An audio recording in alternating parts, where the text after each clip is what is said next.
How would you answer this question? Complete the following table. So in the question, we are given a table. In column 1, we're given two different forms of the element uranium. Two different forms because if we look carefully, we see we have uranium in both, but there's some subtle differences between the two uraniums represented with a chemical symbol U. So the first uranium, you can see that the number here at the top, which we can call the superscript, is 235. But for this uranium at the bottom, that number is 238. The number here at the bottom, which you can call the subscript, is 92 for both of them. Writing atoms in this way, we say that you writing them using the standard notation.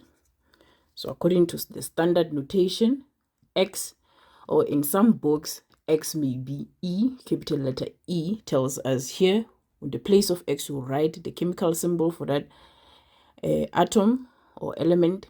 So in this instance, we have U. A is the atomic mass number. So it means the atomic mass number for this uranium is 235. The atomic mass number for this uranium is 238. Z is the atomic number, which is 92, and 92 for both. Remember, Z is not just the atomic number, it is also the number of protons. So if you know Z, the atomic number, you subsequently also know the number of protons. So this is why this question then requires us to complete that table. So you need to write what is the atomic mass number for this uranium, what is the atomic number or the number of protons, and would be the number of neutrons. So we said this number here is the atomic mass number. So we'll just write the atomic mass number for this uranium is 235, right? And the atomic mass number for this uranium is 238. So there we are. What is the number of protons or the atomic number? We said it is this number here at the bottom. So it's 92 for both of them. 92. But now, how do we find the number of neutrons?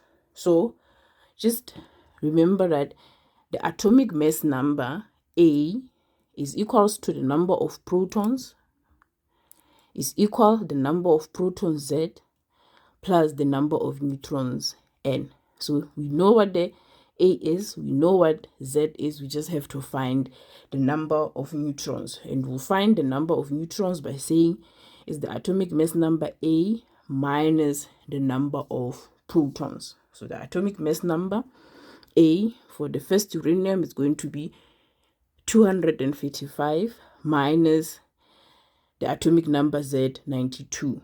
How much is that? That is going to give us 143. Do the same thing for the second form of uranium, 258 or 258. Here is the atomic mass number minus the number of protons, which is 92. And that is going to give us a value of 146.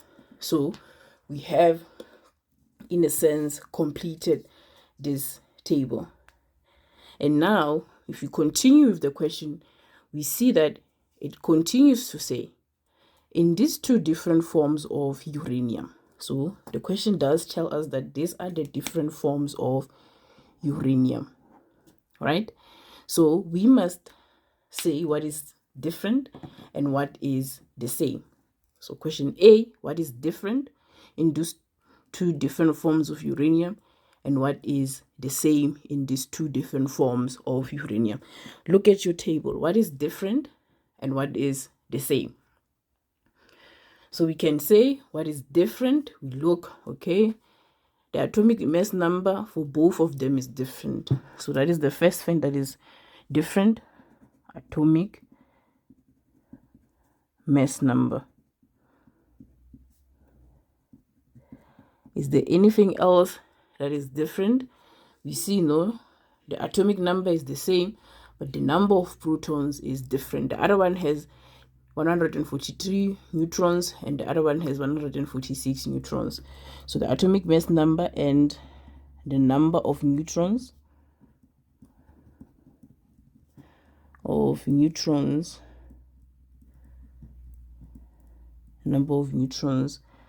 are different. Okay, we've answered that question, but what is the same? We can see that for both the atomic mass number, the atomic number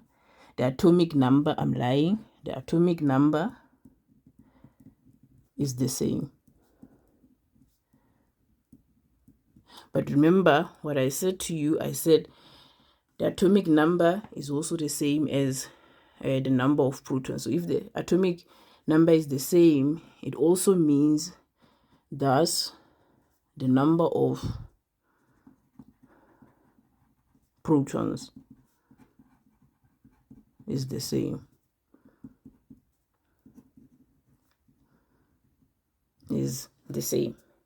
So we have in fact answered this question. But I want you to make you aware of something. When we talk about an element, the properties or the chemical properties of that element, they depend on the number of protons as well as the number of electrons. I've spoken about the number of electrons in a previous video. That is inside an atom. So if we add or remove a neutron from the nucleus of an atom, the chemical properties of that atom or element will not change at all. This means that the atom, as you can see with this, they have different numbers of neutrons, but we still call them uranium. This means that such an atom would remain in the same place in the periodic table. For example, no matter how many neutrons we add or remove from a uranium nucleus with 92 protons, that this element will still be uranium and have the chemical symbol U. So this is something that you need to understand. And we have a name for these things, for these different forms of atoms with the same number of protons but different mass number or different number of neutrons. What do you think that name is? Atoms which have the same number of protons but different numbers of neutrons or different mass number are called isotopes. So in the example that we just did, those were isotopes of the element uranium. So a more scientific definition is atoms of the same element having the same number of protons. We saw that those two isotopes of uranium had the same atomic number, which is also the same number of protons of 92, but had different numbers of neutrons. I think one had 143 neutrons and the other had 146 neutrons. So that is what we refer to as isotopes. But you may be asking yourself, why is it important for us to learn about isotopes? We learn about isotopes because they can help us be able to calculate something called the relative atomic mass. This value here on your periodic table. So we can calculate the relative atomic mass of all naturally occurring elements from how much percentage is one isotope, how much percentage is the other isotope. And I'm going to demonstrate an example with isotopes of the element chlorine.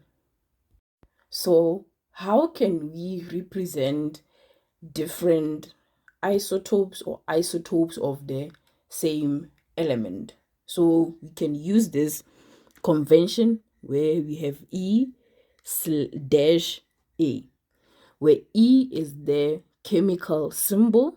So, for example, the chemical symbol for uranium will be U, and A is just the atomic mass number of that element or of that isotope. Let me give a better example. So for chlorine has two types of isotopes. So we can find chlorine 35 and chlorine 37. This is why we'll write the chemical symbol Cl, which is the E in this instance, a dash 35 to show that it is chlorine 35. And this one would also write Cl, the chemical symbol for chlorine, dash 37 to show that this is chlorine 37. So these are the two predominant isotopes of the element chlorine. So we can then say, okay, for chlorine 35 has 17 protons and 18 neutrons. So 17 plus 18 will give us 35. But chlorine 37 has 17 protons and 20 neutrons. So 17 plus 20 will give us 37. So you see both these isotopes of chlorine have the same number of protons or the same atomic number, but they have different numbers of neutrons, meaning they'll also have different atomic mass numbers, because remember, and to find the atomic mass number you have to add the number of neutrons plus the number of protons. So this is essentially how you would write different isotopes or isotopes of the same element. We then have a question here. So let's try to answer this question before we finish our video. So we have that the element chlorine has two isotopes, as I've mentioned. We have chlorine 35. Sometimes it can be written as Cl-35 and chlorine 37. And the question continues to say the abundance of these isotopes when they occur naturally is 75% chlorine 35. So 75% chlorine 35. So there's more of chlorine 35 than there is the 25% of chlorine 37. And the question then says, calculate the average relative atomic mass for chlorine. So if you were to look at your periodic table, you would find that for chlorine, where is chlorine? Here is chlorine. You can see that the relative atomic mass, the number here at the bottom, is given as 35.5. So that is the answer we are essentially going to arrive at the end. Let me show you how. So how do we go about answering this question? So the first step would be to say, what is the mass contribution? Mass contribution of chlorine. I'm just going to write free Cl-35. So to the total mass of our chlorine, how much does this isotope contribute? So they saying that from this, that 75% of chlorine atoms have a mass of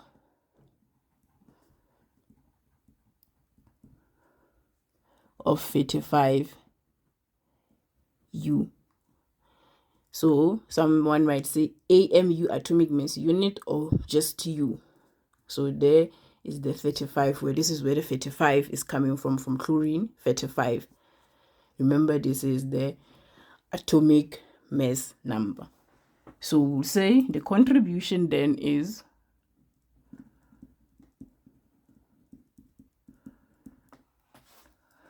of chlorine 35, this isotope, I'll just say it equals to 75. The 75 multiply by this 35, all divided by 100. And if you put that in a calculator, you'll get a value of how much? So 75 multiplied by 35 divided by 100, you'll get a value of 26.25 U. That is fine. So now we need to find the mass contribution of chlorine 37. So the mass contribution of chlorine 37, because they're telling us that 25% of all chlorine atoms have a mass of, how much is that? 37 U. So you can say, okay, it means the contribution of chlorine 37, the same dance that we did earlier, it's going to be by here now, because it's 25, you say 25% multiplied by the 35, the 37, I'm lying. I'm battling a very horrible flu, that is why my voice sounds weird. All divided by 100. And if you put that on your calculator, how much will you get?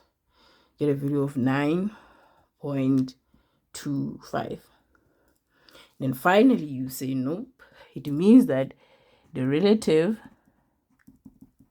atomic mass is just going to be the contribution of chlorine 35 plus the contribution of chlorine 37. So it's just going to be 26.25 plus 9.25. If you put this in your calculator, you're going to get a value of 35.5 U, which is this value over here that you find in your periodic table for chlorine. And this is essentially how you can calculate the relative atomic mass of those elements that you find in your periodic table, utilizing the contribution of each of their isotopes.